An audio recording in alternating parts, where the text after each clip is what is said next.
right, good afternoon, everybody. Good afternoon. If we can take our seats, we're going to get started.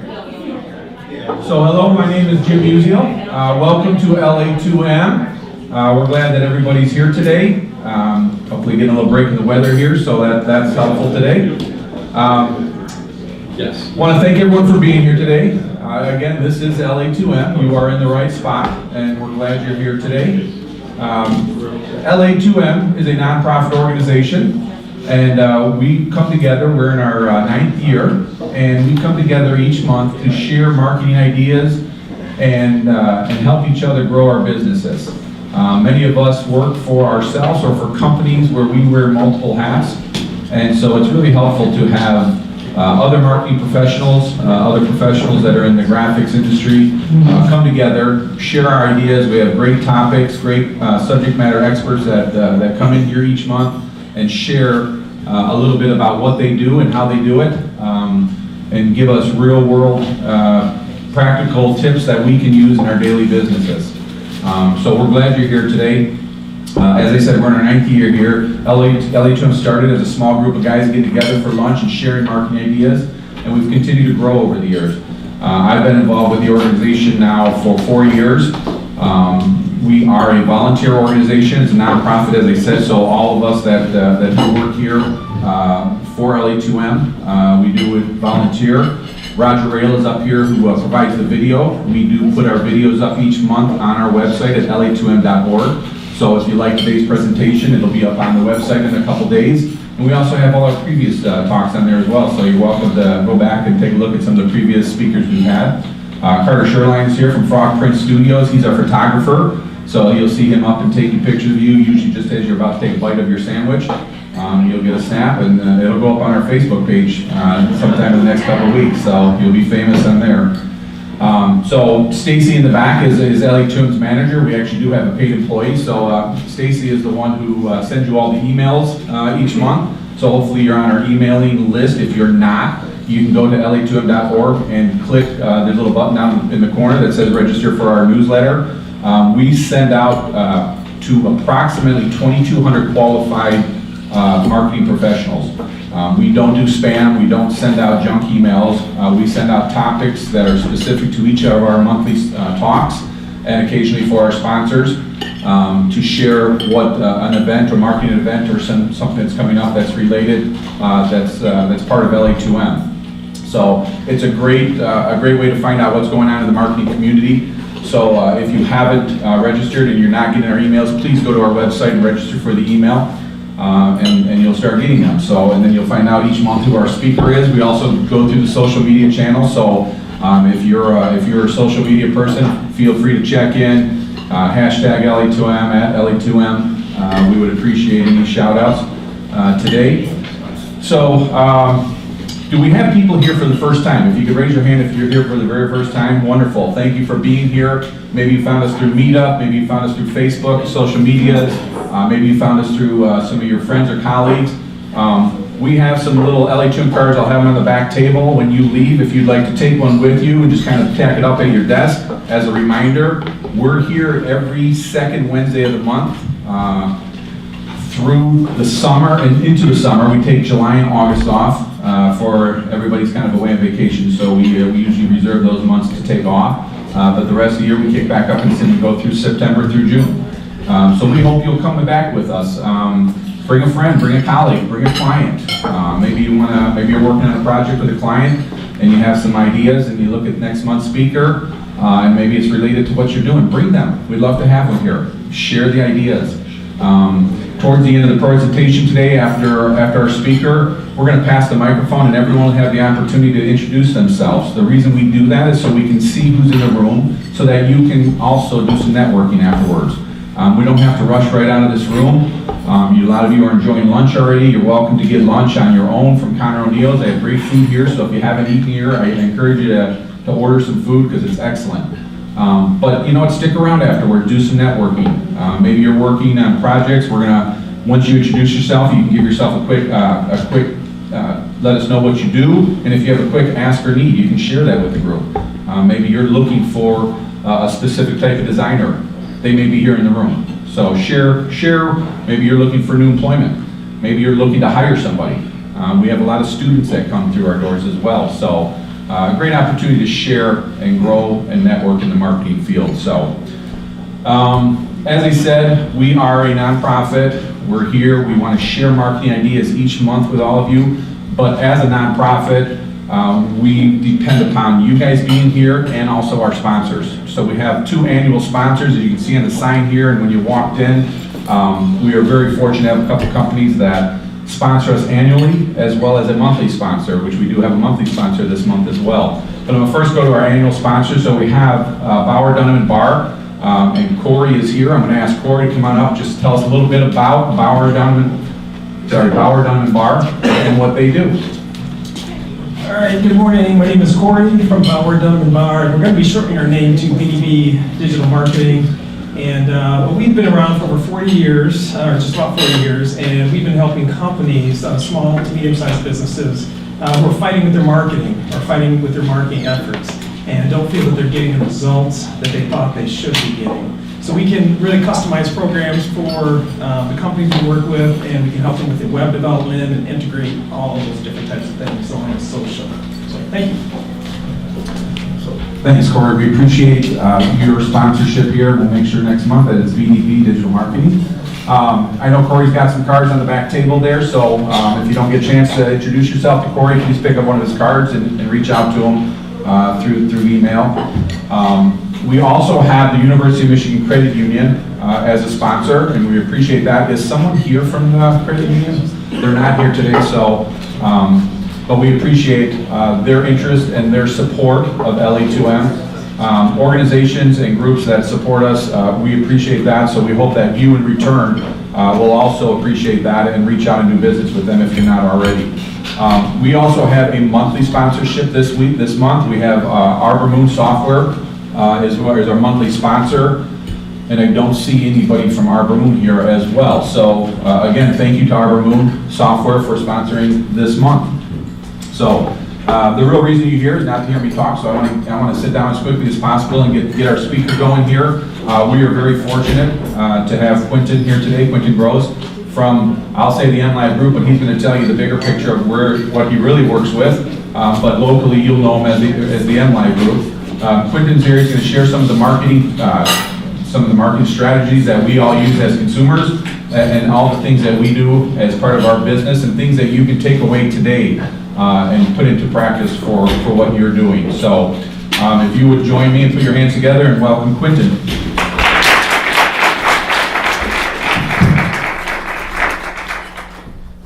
Good afternoon. Good afternoon. Good afternoon. There we go. We do have a crowd here. Thank you all. Again, as said, my name is Quentin Groce. I'll get into a little bit more, but being it February 14th, it would be beside me to not say Happy Valentine's Day to everyone here in this room. And if you are participating in the newest holiday, SAD, Singles Awareness Day, don't worry, it is Half Price Candy Day tomorrow at your local drugstore. So, getting into a little bit here, so I move around a lot typically when I speak, and I'm told that I need to stay in this square foot area. So if I look like I'm struggling, it's because I want to move, but I can't. Stay in the light, don't go to the dark side. Don't go to the dark, got it. So my name is Quentin Groce, but most people know me as just simply Q. Once people get to know me, that's all they know. A funny story, when I was in college at Grand Valley State University, you could walk into the student life office where I did quite a few different things and say, hey, do you know Quentin Groce? And they'd be like, who? But if you say Q, they'd be like, oh yeah, he does this thing and this thing and this thing and this thing. One of those things that I was heavily involved in was my fraternity. I still am heavily involved in it today. Anybody else Greek in the room? A couple of hands went up. But the rest of the things that are on this slide are really kind of some background to how I got to where I am today. Many of these brands you've probably seen before, and each one of them I've had a little bit of marketing experience where I've gotten to learn one or two nuggets that have brought me to where I am. One of those, the first that would mention would be Abercrombie, where I learned a lot about brand standards and how you make a shirt look as crisp as possible, why a pile needs to be a specific way. And then I saw this cascade into other retail businesses, but I noticed with Abercrombie it was very, very specific into how they had it. At Mercantile, I was at Mercantile Bank. I don't know if anybody will know that over here, but that was primarily was a business bank, and they've since have expanded. But what I found interesting with Mercantile was that it was business first, then you went after personal accounts, and how they branded themselves and went out there. Even the branch experience was different. When you walked in, you didn't walk up to a teller station, you walked up and sat down at a desk to process your transaction, to make that a little bit more of a different experience to cater to that business person. The one that's blaring everyone in the middle is Apple.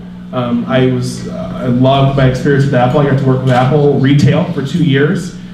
Getting back on the visual brand standards, I got to lead the visual management team for Apple Woodland in Grand Rapids.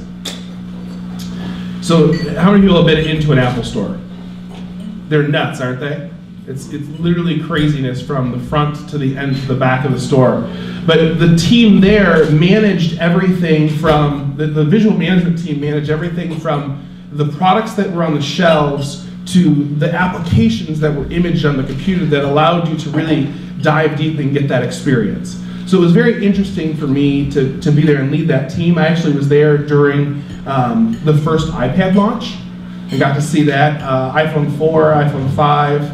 But that was a unique experience. Again, looking at it from a marketing of a visual standpoint, as we know, Apple has such strong branding and marketing. They literally had us to the fire on how everything was supposed to be to a T. Similar to that of like an Abercrombie. The next thing you'll see on here is a bunch of different automotive brands. So I left Apple and went to go sell cars. Everyone's favorite person, right? We all love a car salesman. Most people are like, no, not at all. Where I really strived to make that a fun experience. People when they walk into a dealership, they're already kind of angsty, and now actually people don't really walk into a dealership anymore. They make 1.3 visits to a dealership before they buy a car. It used to be that you would walk into 5 different dealerships to see the cars that you like, touch them. Now they do all the research online, and then they finally walk in. So you really have about 1.5 shots as a car salesperson to actually connect with that person. So I get to brand myself as this car person, did YouTube videos, all these different fun things. But eventually, as time goes on, we change and move, and I actually got recruited away to a Maserati dealership that was opening in Granville. And they had also purchased an Alfa Romeo franchise, which one thing that I learned about the difference between the Germans and the Italians is the Germans are efficient as all get out. You know exactly where that car part is, what process it's in. We can tell you exactly when it's going to be there, an exact shipping date, all those things. The Italians, not so much. Not so much at all. I remember when I joined the dealership, we said, yeah, we're going to have Alfa Romeo in 2 months. 2 months came by, 3 months went by, 4 months went by. And every time we talked to our rep, we'd be like, so we took a deposit on this car and it's still not here. Want to tell us where it's at? That's a really good question. We don't know. We think it's somewhere between production and shipping. But we'll get back to you when we know. It's like, what? How do you not know? We have people who want these cars. So that's just interesting between even the two different brands, right? And one thing that we know about sports cars is that they do not sell well in the middle of winter. So Maserati this dealership had a sister store that was right across the street that sold Jeeps. So the interesting thing for me is I got to experience what I would consider the three different types of automotive. Domestic, Jeep, Chrysler, Dodge, Chevy, Honda. I got to experience luxury, which would be Cadillac, BMW, the difference in buyer that's there, as well as Highline, which would be the Maserati, Ferrari, all those different things. It was very interesting to see not just only how they marketed the cars, but how the people bought. You would see more people walk into a Jeep dealership and they would say they kind of know what they want, but they're not quite sure. My BMW buyers were like, I want stock number A327, this with this specific package, and I know that it has this, and I don't want to talk about this other car because I want this blue, completely different person. And the Maserati person would call you up and say, hey, you have this specific car. I'm shopping against 3 other dealers. I'm sitting in Arizona. Send me your best price via email. If we can make the deal work out, you can FedEx me the paperwork and I'll have a truck pick it up. It was like, what? You don't want to see the car? No, I know exactly what the car is. I don't need to see it. I don't need to drive it. I just want so it was very interesting to see the differences between that, but also how people bought and the way that those people, found the cars. So a little bit, I know that you mentioned earlier in the introduction that I'm with Mlive Media Group. If you were to look me up on LinkedIn right now, which maybe some of you already have, you're going to go on LinkedIn and you're going to see that it says Quentin Groce, Advanced 360, and you're going to be like, that's not what he said. I don't understand why that is. So Mlive Media Group, who's familiar with Mlive in this room? That's awesome to know and good to see. So Mlive is a local media group, which is part of Advanced Local. Advanced Local is the largest privately held media company within the world, and they have a large number of properties. They own 12 different local media groups like Mlive, they have the Condé Nast family, they own Reddit. So there's a number of different things that are under their portfolio that allow them to deliver on the campaigns. I actually technically am under the Advanced 360 umbrella, which is our national brand. We work, and I specifically work with automotive dealerships and helping them increase market share. And one of the things that we found is that even though we had our local media groups and all of us were going into these different dealers, when it came time for, again, here's our marketing and branding, consistency, when we would give them a reference to a new dealership, they'd say, oh, I'm working and talking with Mlive, and they go, I don't know who Mlive is, but I know who Advance Ohio is, or I know who NJ Live is. So we went to a national branding since we're going across state lines. So if you look me up, you're going to see Advanced 360. It's me. It looks like me. It's not a clone of some sort. But really what we're here to talk about today is this wonderful little thing called marketing, right? And one thing that we know is that marketing is constantly evolving and changing. Who would agree? Yep. So in the beginning, it was this. We may have some people in the room who remember who were marketers in 1990. I was not. I was in 10th grade, 11th grade, something like that. But in the beginning, we had a couple of different ways that we can market to people. Events, direct fax, never, ever anymore. If anyone wants to fax me, it's not going to happen, right? Direct mail, telephone, TV, radio, print, display. Those were the core that we had the ability to reach out to our audience and find them and bring them in and hit them with a message. But there was this little thing that happened in 2007. Anyone want to guess what it was? It wasn't the economy. It was this magic little device. And I'm sure many of you have one in your pocket right now. And if you don't, you might have an Android device that looks very similar. But we basically put the internet in people's hands. And things started changing at an extremely rapid pace. They changed even more with the advent of social media and having apps on your phone, right? So now we are here. We welcome ourselves to this wonderful place we call the jungle of marketing. Are you ready for this? It's gonna go fast. Well, maybe I should actually slow down because I was told that I need to be a little bit longer. So, the way that we order food to our house and to our work is different, and we get it a different way. The way that we get groceries and shop is different. The way that we get to work, or in my case, with the cops, with Waze is different. The way that we hail a cab, or an Uber, or a Lyft, I don't know, one of those, right? The way that we get a ride to and from somewhere is different. The way that we shop is different. For those that can't see us in the back of the room, this is an Instagram post that has a tagged purse on this specific shop that this person did.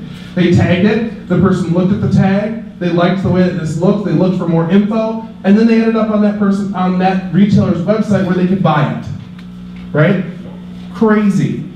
You never thought you would have looked at a photo in a thing. Imagine if back in the day, if you would have looked at a magazine ad and you go, ooh, I want that. Boop. Okay, here we go. Now it's delivered to my door because I have Amazon. The way that we make to-do lists has changed. The way that we make notes and take notes and organize notes has changed. The way that we listen to music has changed. Whether that be Spotify, Pandora, Apple Music, whatever. The way that we listen to books has changed. When's the last time you went to the library to check out an audiobook? It's been a while. Or a tape. You remember how old, I remember my dad used to travel and he had tapes, sales tapes in the back of his car for the books that he was listening to. No longer, boom, it's right on your phone. You don't even need that anymore. The way that we date is different. You can swipe right, boom, I'm a stud. They said yes, let's go on a date. The way that we set a timer in our kitchen, or order some things from our kitchen, or refill our dog food has changed. The way that we consume content has changed, right? TV is starting to like drift away. You see more and more articles about, is it time to cut the cord? Are you gonna cut the cord? Things to consider when you're cutting the cord. Or, you go to one of these magical places, right? You got even things like disruption in terms of DirecTV now has created an app because they don't even want to put the dish on your house. They know you're going to stream it to your phone or you're going to stream it to your TV. Which basically leaves us as marketers doing what, right? This. Like, I cannot. Make it stop. What's next? I can't deal with it anymore. So ultimately, the theme of my talk again is, before you walk away, I'm going to share kind of one of the things that we do within Mlive and Advanced 360 that kind of puts into perspective what are the tactics that we're using, and are we reaching people along their decision journey, right? Because one of the things that we know is that decision journey is changing, and how we reach them and where our customers are actually physically sitting is different. So again, in the beginning, it used to be this. Now you might be trying to figure out when you're going to do an ad buy or how you're going to reach people, and it looks like this. Oh my God, all those apps. I can't deal with it, right? You're kind of like, okay, do I do YouTube and pre-roll? Do I do this thing? Do I hit it with Facebook? Is Google Plus still a thing? I don't know. How do I reach the customers that I'm trying to go to? One thing that we know that's not changing in any way, shape, or form is this wonderful little device. There's probably one or two people on it right now in this room, or checking an email, or just pinged them. But people are using this more and more, and in fact, it has now surpassed the fact of tablet usage or even desktop usage. People prefer to use Facebook and Twitter and Instagram. The only one that's an outlier at this time, right, is LinkedIn. People prefer to use LinkedIn on their desktop, mainly probably because they're doing it at work. Here's another statistic that's kind of fun. US holiday shoppers increasingly prefer mobile to desktop. The share of online Facebook conversions made on mobile versus desktop. Look at those numbers, guys. That's 2016 versus 2017. Singles Day, Black Friday, Small Business Saturday, Cyber Monday are the four different categories that are there. So the key is are we in the right spot? Are we reaching them on a phone? Are we reaching them in front of their computer? What makes sense for us to do? Does a billboard make sense in this situation? So, when we go back, there was always this saying, when I was a kid, we used to walk uphill both ways, right? And so when we used to do research, the way that we do research has changed. Who has a set of these still chilling in their house? My answer, based on the laughing, is no. You sold them at this summer's garage sale, right? I remember doing a report back when I still remember this report to this day. I have no idea why, but I was super proud of it in 5th grade, and it was on the Cheetah. You want to know how I did research on the Cheetah and printed things off with our Epson printer on our Gateway 2000? Encarta 95. Wow. Anyone remember that? Mm-hmm. Yep. So how do we find out things today? Mr. Google, right? Google continues to have searches throughout the day. We actually use this thing more and more and more, and Google's starting to see, they've seen a peak in personal-based questions. So things that are around, how do I find this? Or what's the best thing for me? Or where is a doctor that I should consider for this specific thing? We're asking this thing more personal questions than we ask our family on a day-to-day basis. There's 40,000 queries that happen every second. 40,000. 40,000. 40,000 worldwide. So are we showing up there when people are searching? One of the conversations that I have with my clients, especially when we look at traditional. Now, I will say that I am not a hater of traditional media. I think that there's a place for all different types of media and the ways that we reach our customers, right? Whether that be print, direct mail, or if it comes to a billboard. But I always like to use the billboard example. If I see a billboard as I'm driving down the street, and I'm like, ooh, that message resonates with me. I want to take some action, or I want to do something with that information. What's the next thing you do in your car? Google search. Google search. You reach for this bad boy. Again, here's this phone again. And you look for that specific company or that specific thing, or let's say that it was a credit card company that help you get rid of your debt. You're immediately looking for debt solutions. Okay, well, does that company pop up when you do it? I don't know. Maybe you do, maybe you don't. Another thing, and a theme that you're seeing within my talk today is disruption, right? What happens today when a commercial comes on a sporting event or a TV show that we're watching? What's the next thing that happens that we do? Look at your phone. Bingo, right? Google has even done a study. They said that 2/3 of people actually pick up another device, not just a cell phone, but another device. So that could be your laptop, I know a popular thing at our house is that my partner and I, when we are done with our day and we still have some work to do, we turn on a show and we have our laptops in front of us because we're trying to finish work. It's not just a phone. It's that screen might no longer be the first screen, as they like to talk about it. So again, disruption is happening at record speeds. So what are we going to do about it as marketers, and how do we make sure that we're in front of those customers? Anyone want to guess what's up next? What's the next big thing that we're going to have to worry about as marketers?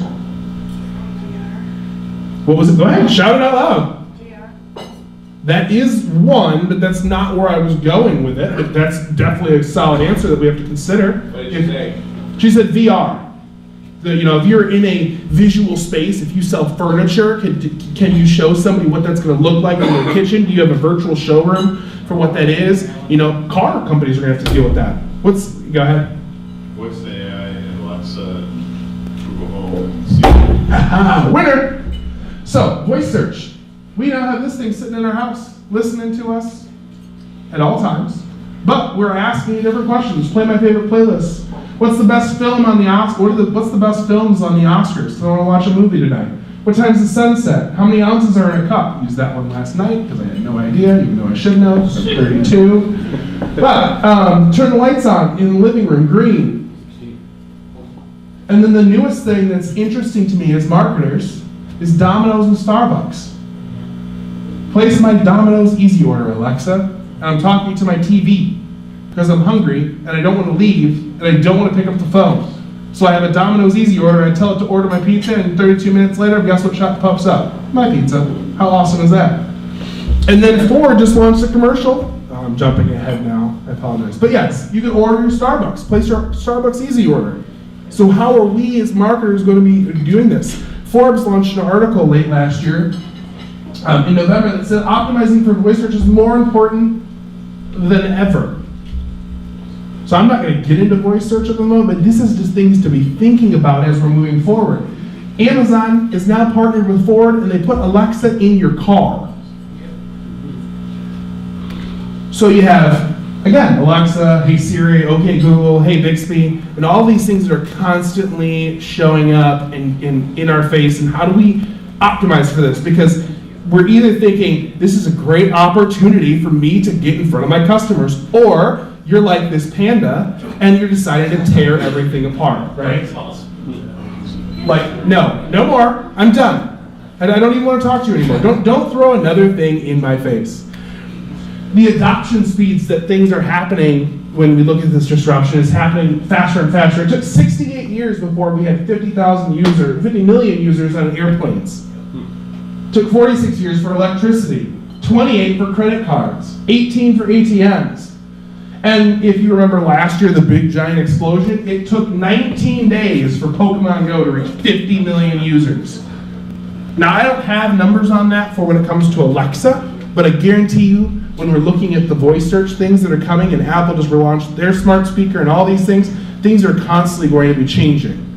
And one of the things that we see as marketers is some of the large giants that we never thought would tumble, we're starting to see them close more and more stores every single year, right? They keep announcing more and more stuff.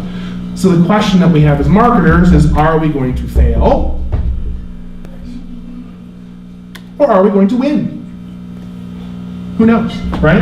What are we doing, and how can we make sure that the tactics that we're doing are reaching people across a proven buying cycle?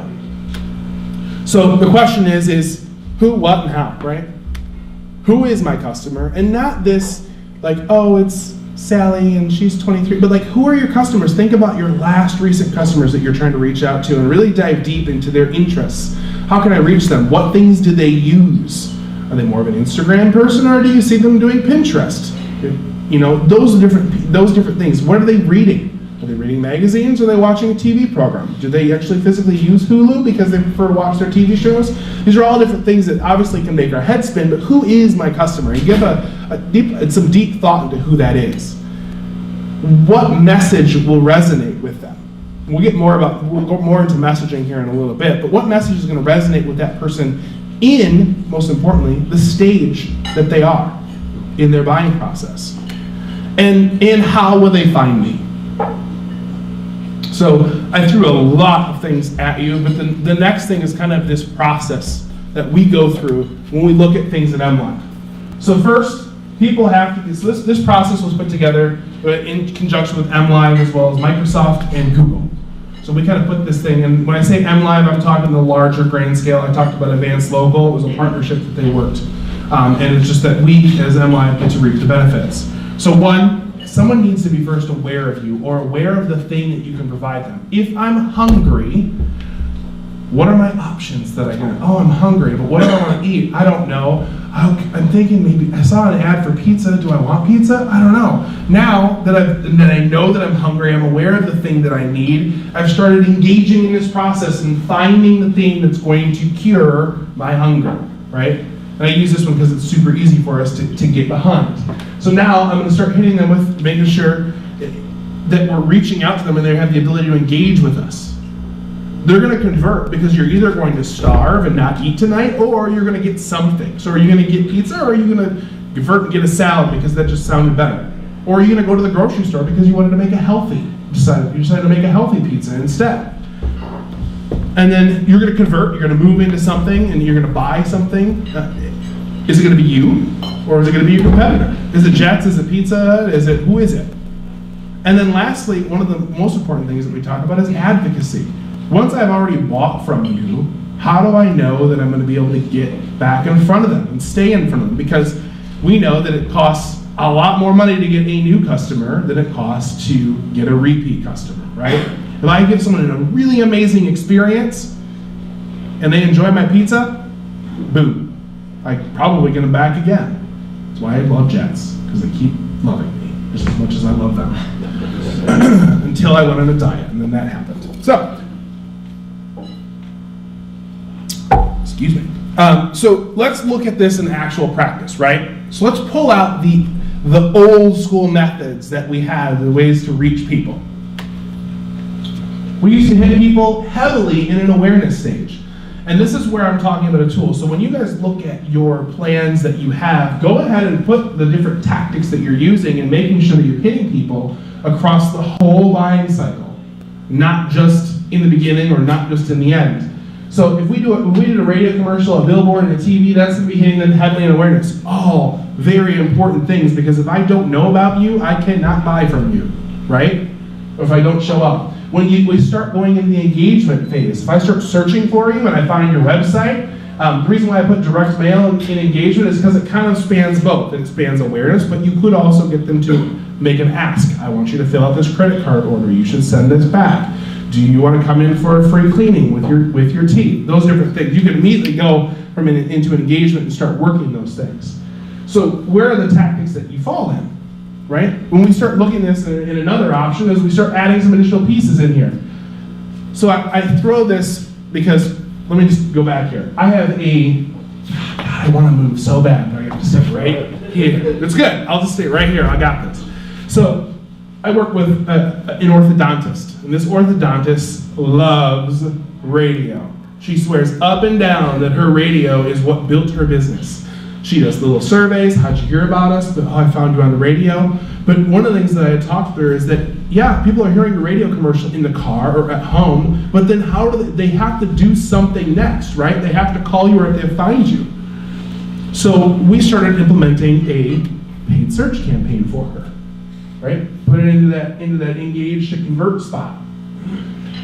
And what she started hearing is, yes, she did confirm that radio was driving a lot of her conversions, but what we had the conversation is that they're going to Google and they're either searching for orthodontist or Invisalign or you specifically, and yeah, they might say radio, but when the girls are asking you and then they're recording, because a lot of businesses will do this, like you ask them, so tell me, how do you track what your marketing is working and what's the most effective? And they go, oh, we have somebody that has a tally sheet that tells us how they actually physically found out about us. How many people have heard that before? Or they have a system in place, right? The last thing that they said is exactly what did it. So I'm going to continue to pour money into that thing. But what we started seeing is that people were calling in, and we recorded the calls for her, and she was hearing about a third of them said the radio. Yeah, the radio was driving traffic, but it was really Google and them clicking on these ads that got them there and actually physically did the conversion. So when I'm talking about making sure that we have this awareness, what do you have in every one of these buckets that's going to keep people coming back? Again, we are people who are constantly doing something, right? We're constantly in the middle of, oh, I'm on this thing and then I'm this. I got the world's worst ADD is probably what we have right now, right?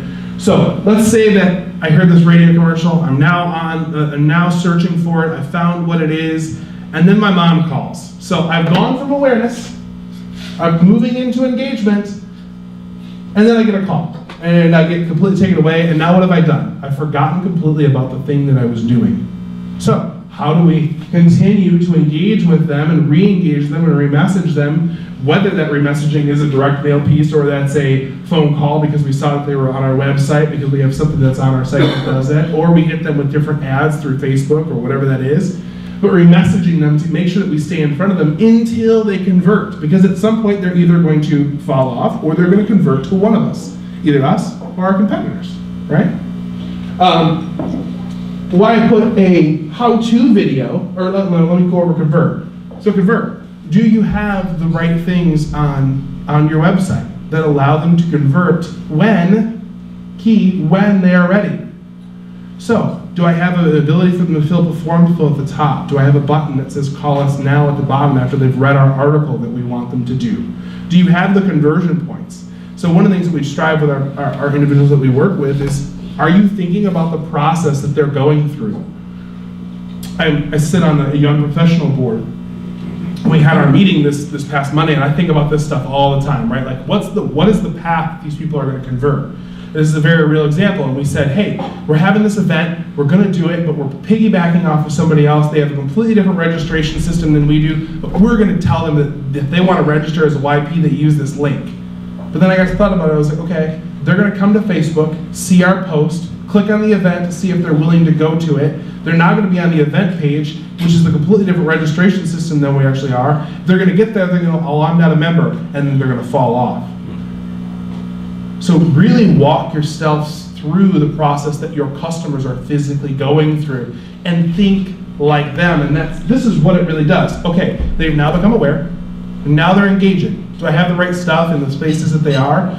In automotive, what you'll see is there's like more calls to action than you ever knew about when you go look at a car.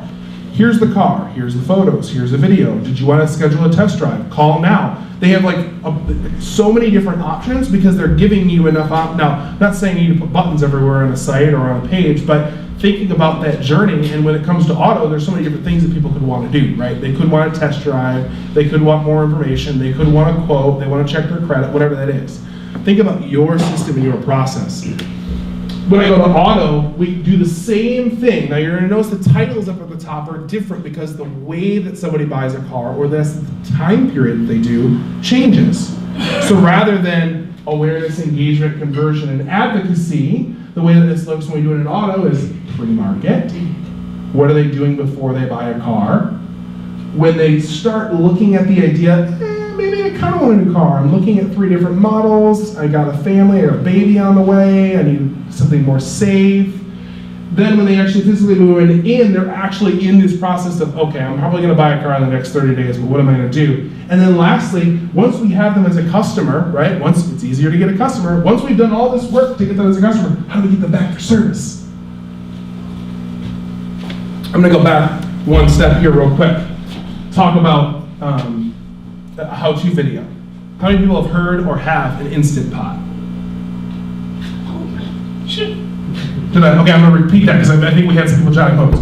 How many people have heard or have an Instant Pot? Like half the room, right? Do you guys know what you want to know what it is that don't know?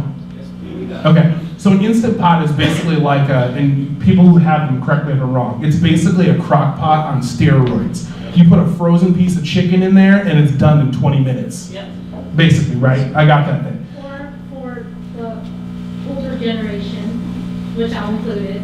Yeah. Pressure cooker. Pressure, yeah. So basically what happened is that, again, here's a fun branding story. At least this is what I understand, and this is what I was told. So if I'm wrong, I apologize. But what I was told is that these pressure cookers, they used to have them, started blowing up in people's kitchen. But they still wanted to sell them. So what did they do? Slap a new name on it, fix the problem, and boom, pressure cooker is now called an Instant Pot.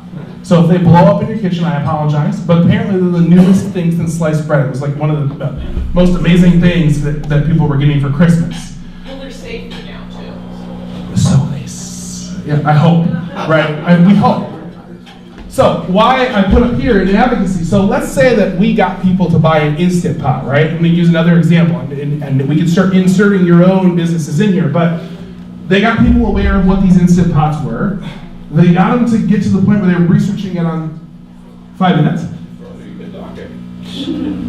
I'm almost done anyway. Okay, we'll see. I timed it out, but I was 23, and then I was told I should stretch it out a minute, so I'm good. I can wrap this up real quick. So, if I was Instant Pot, I would be focusing on awareness. I get the people to my website. They're now looking at this thing. What is this thing? Should I get this? Is it better than my crock pot? Why do I want it? You mean I cook chicken in 25 minutes? My family's not waiting for 3 hours. I gotta set this thing in the morning before I leave to work. Anyway, we've now got them to have it in their kitchen. What about how-to videos?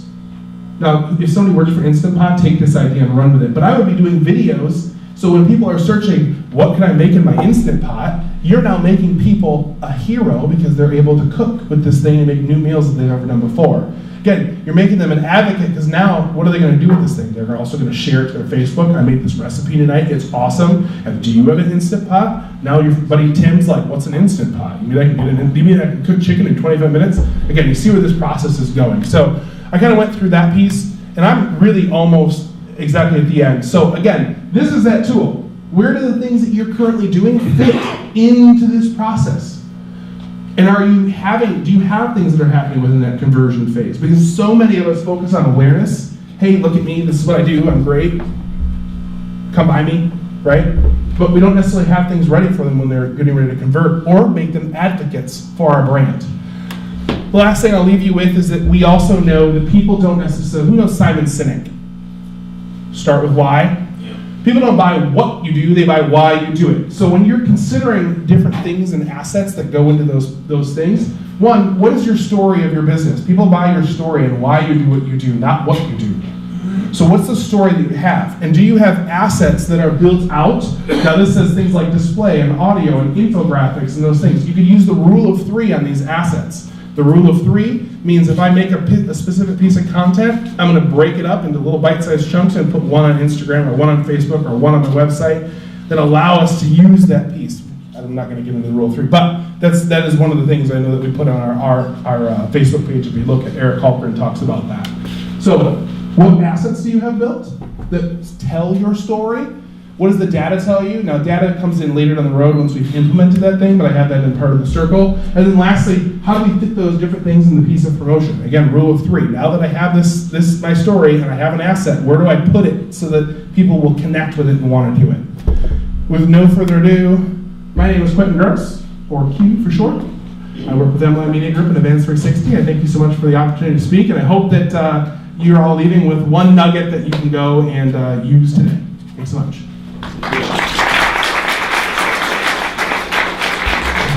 So I am the one that told Quentin that he needed to stretch it out a little bit. And I feel like there's so much more to this story. I think we could stay probably 2 hours here and we'd still be getting a lot of great information. Thank you. That was awesome. Those were great slides.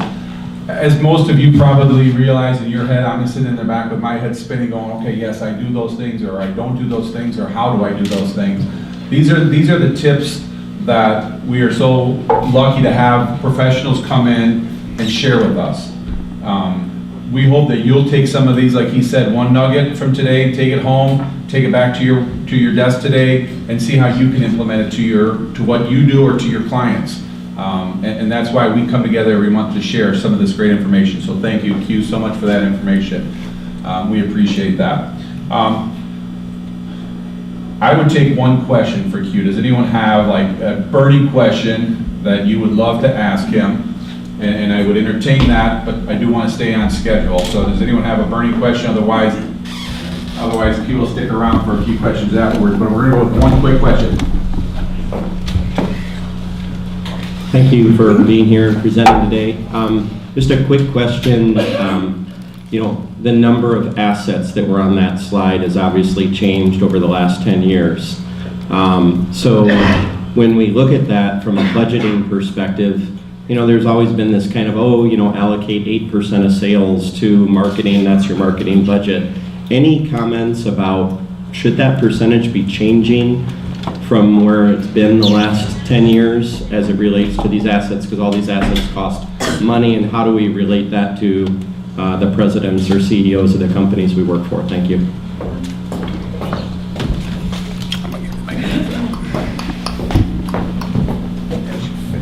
That's a really good question. I don't know. So next month, we're going to talk about. Right. So I don't know if I can. I'm going to answer this quickly because I know that we're running out of time and I want to allow everybody to talk. But I don't know if I feel qualified to answer the percentage question. But what I would say is that when we are spending money on an asset, I would ask how much mileage can we get out of that asset. So our director of content talks about the rule of 3. When I create, so let's say we created an infographic that's awesome, right? It's got all these different pieces and parts on it. How can we take that infographic that we paid X dollars for and break it up into bite-sized pieces, put a portion of this and break it into 10 different posts for our Instagram page? To have maybe our marketing guy shoot a quick video on the phone and put it on Instagram or on Facebook that talks about it. So how do we get, I think the question I would ask is, now that there's so many outlets and every outlet speaks a different language, how do we get more mileage out of each asset rather than create more, right?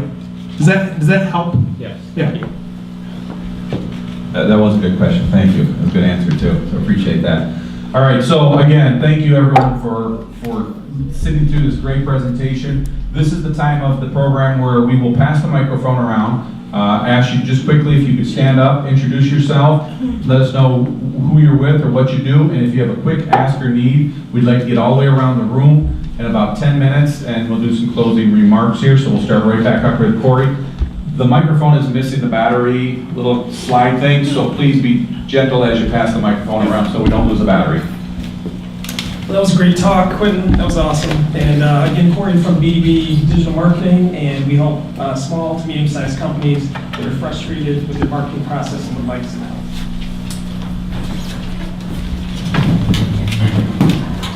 I'm Valerie Stern.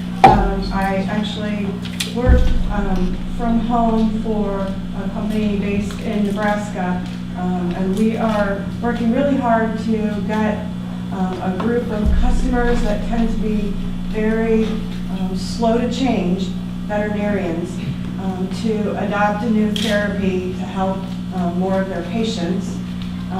And one of the big challenges with veterinarians is the younger ones, of course, are very tech savvy and using all of the digital tools available to them. But they also are the ones who are burdened with a ton of debt, and so they tend not to be owners and decision makers in veterinary practices. So we've got this challenge where we're stuck between the current space that's so digital, yet still having to try to influence decision makers who are heavily using both media. So that's my big challenge I live with and deal with day in, day out. Anybody else that's dealt with this and has some thoughts, I'd love to hear from you. Hello everybody, happy Valentine's Day. I'm Janet Max. I have my own business, Enhanced Endeavors. I'm a writer and copy editor and content editor. I'm just wrapping up 2 huge projects, so I'm also looking again.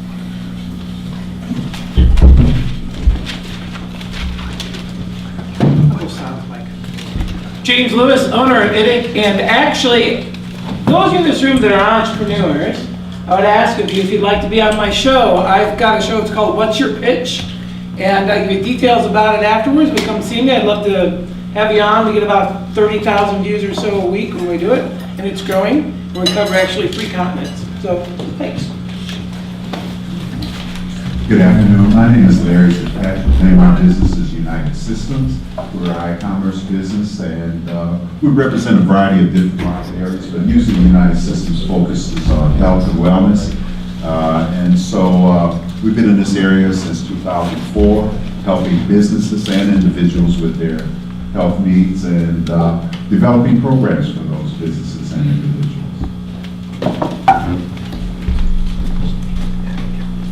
Hi, I'm Chris Farnham. I am a user experience designer who's looking for a job right now. And good news is that rates are pretty good right now.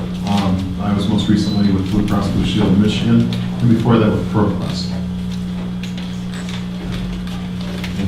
Hi, my name is Linda Baker. Thank you, Q, for a great topic today.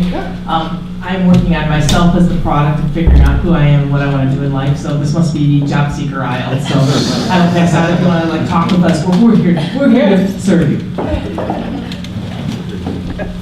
Thank you for a wonderful talk. I'm Kate Weber, and I am the CEO of School Rise. So we are an educational consulting company. We work with schools, districts, and nonprofits on capacity building through professional development. And it's really helpful to hear the marketing thing. In our industry, we're selling ourselves as consultants, and so it's a little bit trickier when you're not selling a product, but I think especially ways to engage on social media. We have a lot of our current clients that are users, but trying to reach out to other people that see that need for the work that we do. So this was really helpful. Thank you. Hi, I'm Erin Lawson. This is my colleague Laura McCorner, and we work at Imagine Fitness and Yoga. It's a fitness and wellness studio on the west side of town on West Liberty. And so we're just here to learn from this great talk about some new marketing tips to grow our business, grow our clientele. We try to have a very personal touch to our gym. It's not like a traditional big box store. So we're very thankful for tips and talk. Hey everybody, I'm Matt Aldrich. I'm the Director of Marketing for a local pet store over on Stadium called Wags to Whiskers. Wags to Whiskers, that's so cute. Happy Valentine's Day, everybody. I'm Stacy from Dollar Bill, your local digital print shop. We're really fast and we can print pretty much anything you need. So give me a call. I have 2 things. One, tomorrow is WXW. If you don't know, that's the Women's Business Exchange, and we have a meeting at Meta Toronto for lunch. There's a great speaker. I'm sorry, I forget what it is. Too many groups that I belong to, too many boards. Positive organization. Positive Organization. Positive organization, Yeah. okay. So that's Collaborative one. meetings. And then 2 is, I'm also on United Way Power the Purse, and our big, huge, only one-time event is March 14th. Yes. And so if you don't have your tickets for that, get your tickets for that. Thank you. Hi, I'm Jen Heyman. I'm the Director of Marketing for Zingerman Service Network. So we're the kind of shared services environment that creates, does all the creative, including websites, packaging, event promotion, everything for all of the different Zingerman businesses. Highly endorsed Dollar Bill because we work with them a lot and they're great. So thanks. Hi, I'm Nancy Rojas Fairley, and I come in from Jackson, and I am a creative director and freelance marketing advisor. And I want to thank you. I have several clients that are experiencing all sorts of chaotic disruptions in their marketing plans, and I'm trying to help them. And I also appreciated the question, the one and only question, because I do have a client that has a percentage. And he knows he has to do something a little more current, but he doesn't know exactly how much he should invest. So I appreciate your feedback. Thank you. Hey guys, my name is Kelly Gamble. I work for Washington Community College as their multimedia communicator. And I'm also at Washington Community College, Melanie Delvecchio, marketing manager. Hi, good afternoon. My name is Al Pacha, and I'm a software developer, and I have my own software development company in Ann Arbor. So anybody looking for a customized solution, let me know, and we should talk. All right, thank you. Chesney. I do social media marketing, brand management, and event planning for small businesses. Some I've worked for several years, and some of them are small projects. I'm Martin Smith from Overflow Marketing Solutions. We build growth systems using digital tools to help small businesses have a consistent flow of new customers. Timothy House here. That was a great presentation. Enjoyed it very much. This past December, I created a local social media marketing campaign that resulted in 500,000 Facebook newsfeed impressions and about 20,000 visitors for a seasonal attraction. And what I'm looking for is suggestions in terms of who to reach out to either in the tourism, special events, or hospitality space, as I'm looking to do some more work in that area and leverage this experience. Thanks. I'm Jeremy Coaches. I'm here to wake you up. I work at a small, early stage startup from home with this woman over here. It's out of California, so I'm the only one here. But it's a hiring and job search platform that we hope to use to help companies find high-skill, long-term employees that they can really build a connection with before bringing them in and spending all the time and money on job boards and things like that. So we're really looking for any businesses that would like to start, no cost, to try our platform out, just so that we can make it better. Thanks.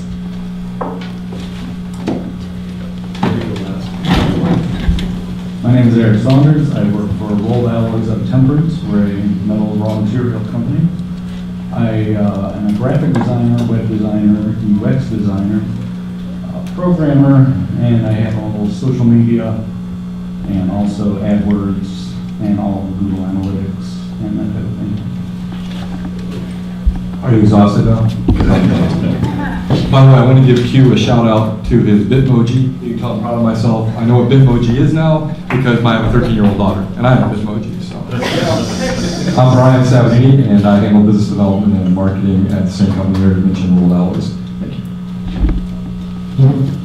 And I'm Roger Rayle, Venture Catalyst. I help with a lot of networking groups in the entrepreneurial community and try to do a number of pro bono videos of worthy community events, occasionally getting paid gigs so I can continue doing the pro bono stuff. So normally I would announce our Ann Arbor Video Interest Group tonight, but since it's Valentine's Day, we actually had it last night because the venue was occupied tonight. So next one.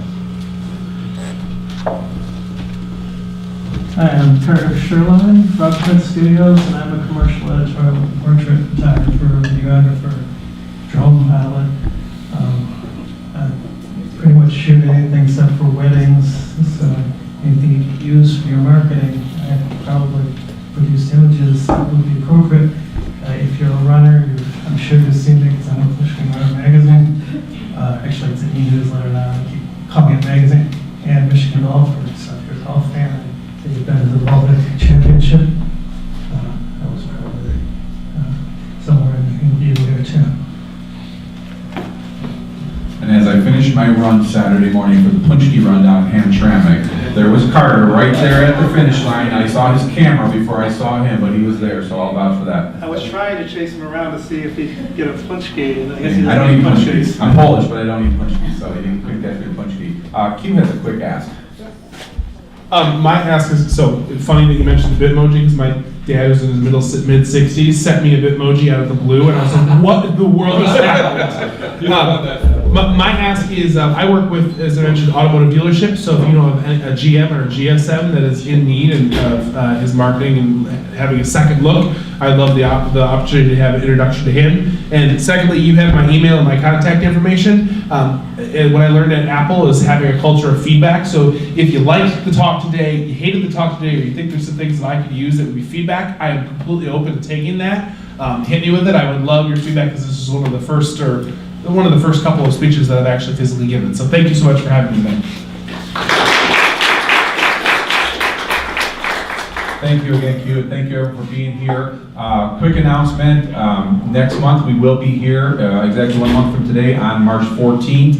And we do have Ross Johnson from 3.7 Designs. Ross is one of the original founders of LA2M. He was one of those first 5 guys that were sitting around talking marketing tips. And Ross is going to be here as a designer to discuss using design as a differentiator to your clients. So Ross always comes once a year. He comes in and speaks. He does a great presentation. He's also a big WordPress guy. So I hope you'll join us again next month. Thank you for being here. Appreciate it. Don't forget to network, pass out cards, get to know each other, and help each other grow business. And we'll see you next month. Thank you very much.